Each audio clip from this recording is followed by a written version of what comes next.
আসসালামু আলাইকুম রহমতুল্লাহি ওয়া বারাকাতুহু। সকল প্রবাসী ভাইরা সবাই কেমন আছেন? আশা করি যে আপনারা অনেক অনেক ভালো আছেন। আলহামদুলিল্লাহ, আপনাদের দোয়ায় আমরা অনেক অনেক ভালো আছি। প্রিয় প্রবাসী ভাইরা, আপনারা অনেক সময় আমাদের কাছে প্রশ্ন করে থাকেন যে আমরা মালয়েশিয়া যাব, আমাদের ই ভিসা হাতে পেয়ে গেছি, তো আমাদের ফ্লাইটটা হতে এত দেরি হচ্ছে কেন? তো ভাইয়ার আপনাদের জন্য একটা কথা বলতে চাই। আসলে মনে করেন যে মালয়েশিয়াতে কলিং ভিসা আসার জন্য আমাদের অনেকগুলো ধাপ মনে করেন যে অনুসরণ করতে হয়। অনেকগুলো ধাপ অনুসরণ করার পরেই কিন্তু আমাদের ফ্লাইটটা মনে করেন যে হয়। তো এই ধাপের ভিতরে মনে করেন যে আপনার ই ভিসাটা হওয়ার সাথে সাথে যে আপনার ফ্লাইট দিয়ে দেবে এটা না। ই ভিসা হওয়ার পরেও কিন্তু মনে করেন যে আরও কিছু ধাপ বাকি থাকে, যেরকম আপনার অনেক সময় দেখা যায় আপনার বিএমইটি ক্লিয়ারেন্স কার্ডটাও মনে করেন যে বাকি থাকতে পারে। তো বিএমইটি ক্লিয়ারেন্সটা কিন্তু খুবই গুরুত্বপূর্ণ ভূমিকা। এটা কিন্তু মনে করেন যে যারা কলিং ভিসায় বৈধভাবে বিদেশে যায়, এটা কিন্তু অবশ্যই তাদের জন্য মনে করেন যে এটা খুবই গুরুত্বপূর্ণ। আর এই কার্ড ছাড়া মনে করেন যে আপনি বৈধভাবে আপনি ওয়ার্কিং করতে বাইরে মনে করেন যে বাইরের দেশে যেতে পারবেন না। অবশ্যই আপনাকে বাইরের দেশে ওয়ার্কিং ওয়ার্কিং ভিসায় যেতে হলে আপনাকে কিন্তু বিএমইটি ক্লিয়ারেন্স কার্ডটা নিয়ে যেতে হবে।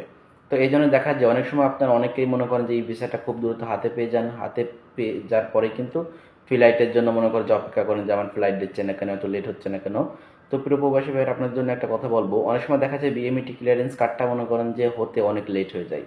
প্লাস বিএমইটি ক্লিয়ারেন্স কার্ডটা হওয়ার পরে কিন্তু আপনাকে যে কোম্পানিতে আপনার এজেন্সি পাঠাবে, ওই কোম্পানি অনেক সময় দেখা যায় যেহেতু ওই কোম্পানি আপনাকে এয়ারপোর্ট থেকে মালয়েশিয়া এয়ারপোর্ট থেকে রিসিভ করবে, অনেক সময় দেখা যায় এই কোম্পানির হাতে পর্যাপ্ত পরিমাণ সময় থাকে না। এই জন্য হয়তো তারা মনে করেন যে এজেন্সিকে ইমেইল অথবা যে কোনো সিস্টেমে তারা তাদেরকে জানিয়ে দেয় আমাদের পর্যাপ্ত পরিমাণ সময় নেই, আপনারা একটু লেট করে তাদের ফ্লাইটটা করান, যে সকল যাত্রীরা আপনারা মালয়েশিয়া পাঠাবেন।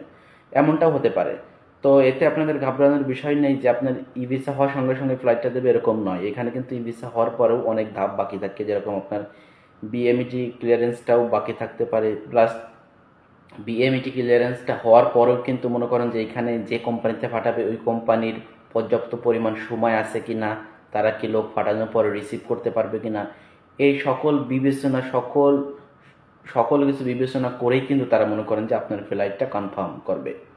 তো এতে মনে করেন যে ঘাবড়ানোর কিছু নেই, যেহেতু আপনার ই ভিসা হয়ে গেছে। আশা করা যায় ই ভিসা যেহেতু আপনার হাতে পেয়ে গেছেন, এখানে মনে করেন যে আপনারা 90% নিশ্চিত থাকতে পারেন, আপনারা মনে করেন যে মালয়েশিয়াতে ঢুকতে পারবেন। তো আশা করা যায় আপনাদের মনে করেন যে অনেকেই প্রশ্ন, আবার অনেকেই আমাদের হোয়াটসঅ্যাপ ইনবক্সে নক করে অনেকেই জানতে চান যে আমার তো ই ভিসা হয়ে গেছে, তাও আমার ফ্লাইটটা কেন দিচ্ছে না। তো আপনার ই ভিসা হওয়ার সঙ্গে সঙ্গে ফ্লাইটটা দেবে এরকম এরকম নয়, কারণ ই ভিসা হওয়ার পরেও কিন্তু অনেক ধাপ বাকি থাকে।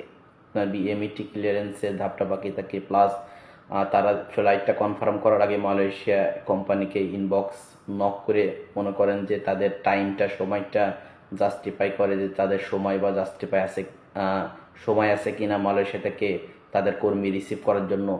তো তাদের যদি পর্যাপ্ত পরিমাণ সময় থাকে কর্মী রিসিভ করার জন্য, সব কিছু যদি ঠিক থাকে, তাহলে কিন্তু তারা ফ্লাইটটা কনফার্ম করে। তো আশা করা যায় আপনারা যারা বিভিন্ন আপনাদের মনে এই ধরনের প্রশ্ন যে ই ভিসা হওয়ার সঙ্গে সঙ্গে কেন ফ্লাইট দেয় না, তো আশা করা যায় আপনারা আপনাদের প্রশ্নগুলোর উত্তর পেয়ে গেছেন। তো এই ছিল আজকের ভিডিওটি যদি ভালো লাগে অবশ্যই আমাদের ভিডিওটি একটি লাইক দেবেন। আর আমাদের ভিডিও এবং আপনার কলিং অন্যান্য তথ্য জানতে অবশ্যই আমাদের ভিডিও ডিসক্রিপশন বক্সে আমাদের হোয়াটসঅ্যাপ গ্রুপের লিঙ্ক দিয়ে থাকবে, ওইখানে জয়েন করে আপনার প্রশ্নটা করলে আমাদের গ্রুপে অনেক লোক আছে, তারা আপনার প্রশ্নের উত্তরটা দিতে আপনাকে সহযোগিতা করবে। তো ধন্যবাদ আজকে ভিডিও দেখার জন্য, অনেক অনেক ধন্যবাদ জানিয়ে আজকের ভিডিওটি শেষ করছি।